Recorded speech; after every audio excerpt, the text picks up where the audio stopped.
안녕하세요. 한국의 일상과 이야기를 전하는 인사이드 코리아입니다. 지금 이 녹음은 한강변에 앉아서 하고 있는데 파도 치는 소리가 아마 녹음에 포함될 것 같습니다. 오늘은 한국을 이해하는데 도움이 될 만한 흥미로운 강연을 소개해 드리려고 합니다. 하버드 대학교 피터슨 교수님께서 미국인들이 한국에 대해서 알아야 할 10가지 라고 하는 주제로 강연을 하셨는데요. 오늘은 그 강연 내용을 바탕으로 제가 한국인의 시선으로 한 가지씩 제 설명을 덧붙여 보겠습니다.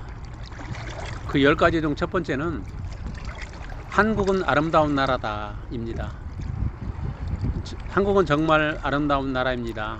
피터슨 교수님이 말씀하셨듯이 외국인들은 한국의 산 그리고 시골의 전통 풍경과 전통 사찰을 보고 감탄합니다.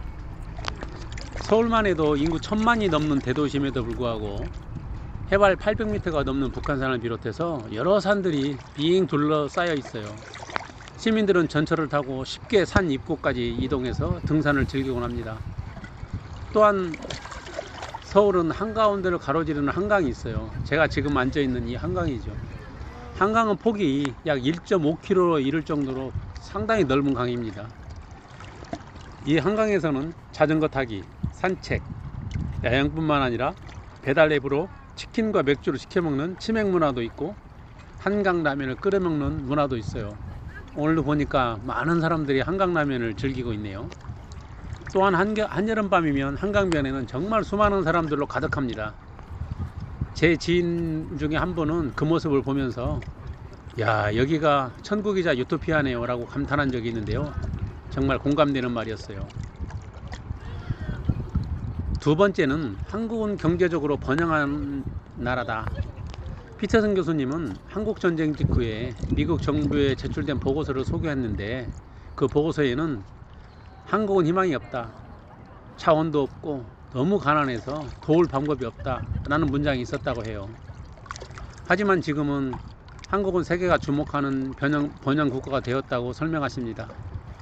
저 역시 밥을 굶던 절대 빈곤의 시대를 겪으며 자랐어요. 형제들 중 많은 이들은 학교도 제대로 못 다녔고요.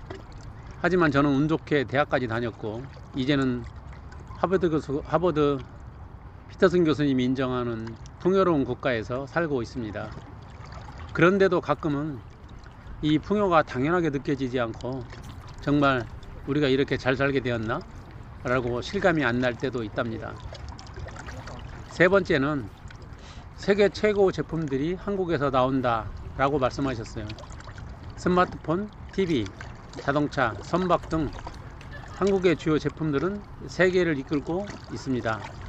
피터슨 교수님도 말했듯이 한국은 세계 1위의 조선업 국가이기도 하죠. 60, 70년대는 미국 제품이 최고였고 8, 90년대는 일본 제품이 부러움의 대상이었습니다. 해외 출장 가면 호텔방의 TV는 대부분 소니였죠. 하지만 지금은 어떤가요? 호텔 TV는 LG 아니면 삼성이 대부분이고 스마트폰은 판매량 기준으로 세계 1위라고 합니다. 현대자동차는 세계 3위 수준까지 올랐다고 알고 있고요. 한국 조선업은 세계 최고라는 평가를 받습니다. 트럼프 대통령이 취임하자마자 한국 조선업에 대해서 협조를 요구한 것도 그만큼 한국의 기술력이 높다는 방증이겠죠. 네 번째는 한국은 더 이상 새우가 아니다 라고 말씀하셨어요. 이게 무슨 말씀이냐면 한국 속담에 고래 싸움에 새우등 터진다 라는 말이 있습니다. 여기에 빗대어서 피터슨 교수님은 한국이 강대국 사이에서 약소국으로서 피해를 입었다는 뜻이죠. 한국은 역사적으로 중국과 일본 사이에 낀 채로 수많은 침략과 간섭을 받아왔습니다. 특히 1900년대 초에 청일전쟁과 러일전쟁을 거치면서 결국 일본에 점령당했고 그 후 35년간 식민지배를 당했습니다. 피터슨 교수님은 말합니다. 이제 한국은 더 이상 새우가 아니다. 저 역시 그렇게 생각합니다. 한국은 이제 세계 중심에서 우리나라의 목소리를 내는 나라가 되었습니다. 물론 우리 한국은 이웃나라를 침략할 생각은 없지만 다시는 침략당하지 않는 강한 새우, 아니 자존감 있는 고래가 되었으면 합니다. 다른 나라의 침략을 겪어보신 분들이라면 제 이야기에 공감하실 거라고 생각합니다. 다섯 번째는 한국어는 세계 주요 언어다 라고 하십니다. 피터슨 교수님은 한국어 사용자가 전 세계적으로 7,600만 명에 이른다고 하죠. 놀라운 수치입니다. 프랑스어 사용자가 7,400만이니까 프랑스어 사용자보다 많다고 하시죠. 제가 대학을 다닐 때만 해도 프랑스어는 영어 다음으로 꼭 배워야 할 제2의 외국어였어요. 그런 프랑스어보다 한국어가 더 많이 쓰인다고 하니 참 감회가 새롭습니다. 이 영상을 보시는 여러분들 중에서도 혹시 한국어를 배우고 계신 분들이 있을까요? 인사이드 코리아 채널은 그런 분들을 위해서 한국어 나레이션, 영어 자막, 그리고 16개국 타국어 자막을 함께 제공해드리고 있습니다. 혹시 제 목소리, 한국어 나레이션이 불편하신 분들은 댓글로 말씀해주세요. 더 좋은 방향으로 보완해 가겠습니다. 그리고 한국어를 배우는데 이 영상이 조금이나마 도움이 되면 참 기쁠 것 같습니다. 여섯 번째는 남한과 북한은 전혀 다른 나라다 라고 말씀하십니다. 피터슨 교수님은 남한은 자유롭고 민주적인 자본주의 국가이고 북한은 고립되고 실패한 공산국가다 라고 말씀하십니다. 그리고 남한은 미국보다 더 민주적인 나라라고 평가를 받는다고도 하셨죠. 그 말 저도 공감합니다.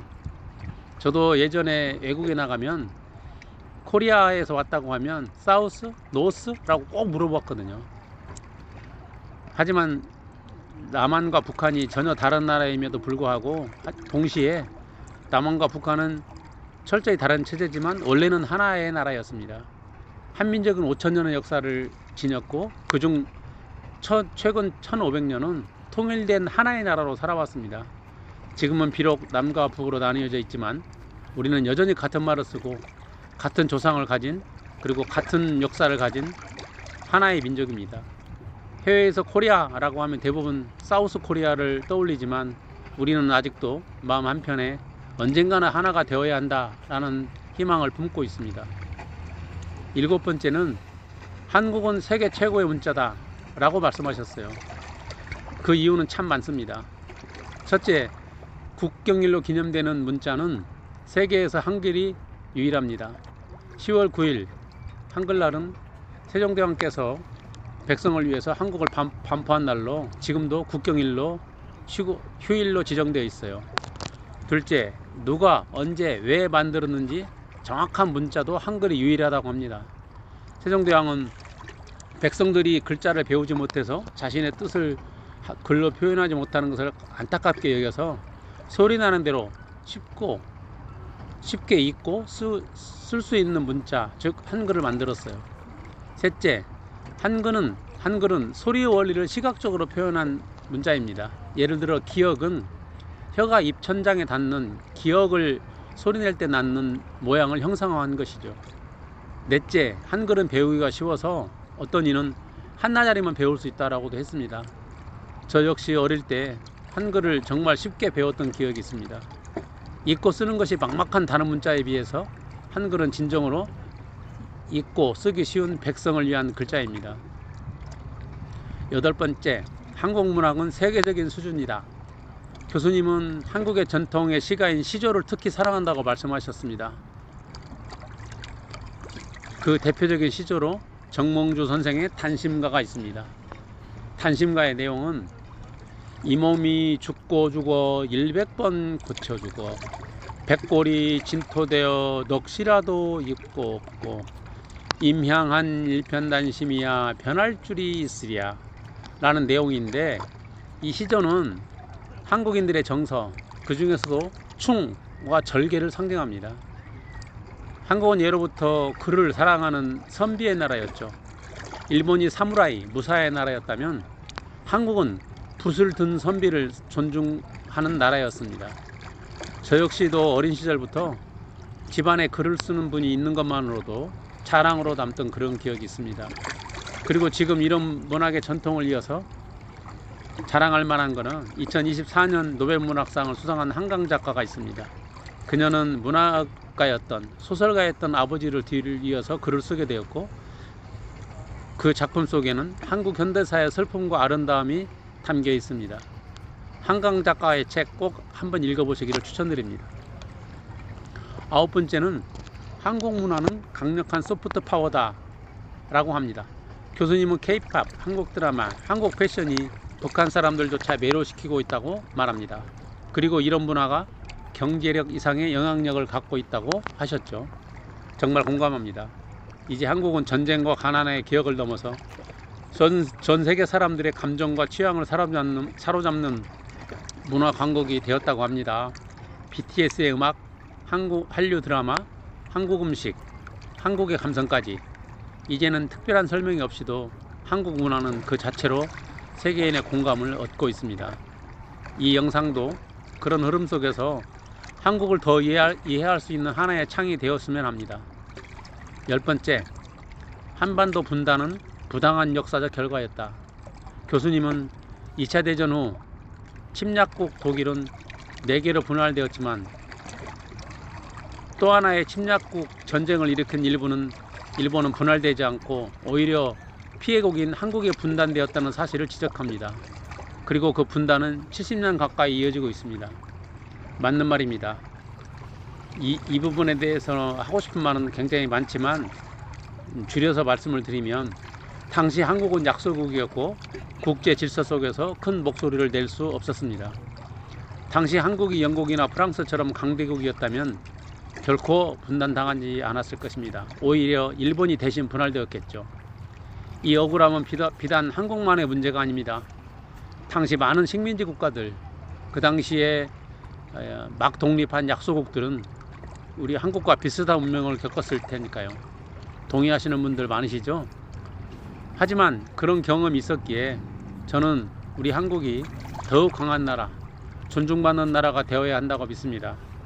우리 조상들도, 제 부모 세대도, 그리고 우리 세대도 그 믿음을 지키기 위해, 그 믿음에 따라서 자랑스러운 나라를 후손들에게 물려주기 위해 힘겹게 살아왔죠. 그리고 저도 지금 이 목소리를 남기며 우리 후손들에게 그런 정신을 전하고 싶습니다.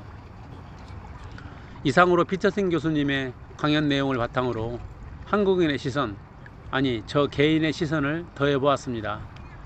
이 영상이 여러분께 한국을 이해하는 데 도움이 되셨기를 바랍니다. 느끼신 점이나 궁금하신 점, 공감하신 점은 댓글로 남겨주시면 제 의견도 같이 나눠보도록 하겠습니다. 그리고 한국을 더 이해하는 데 도움이 될 수 있도록 다음 영상에서 또 인사드리겠습니다. 감사합니다.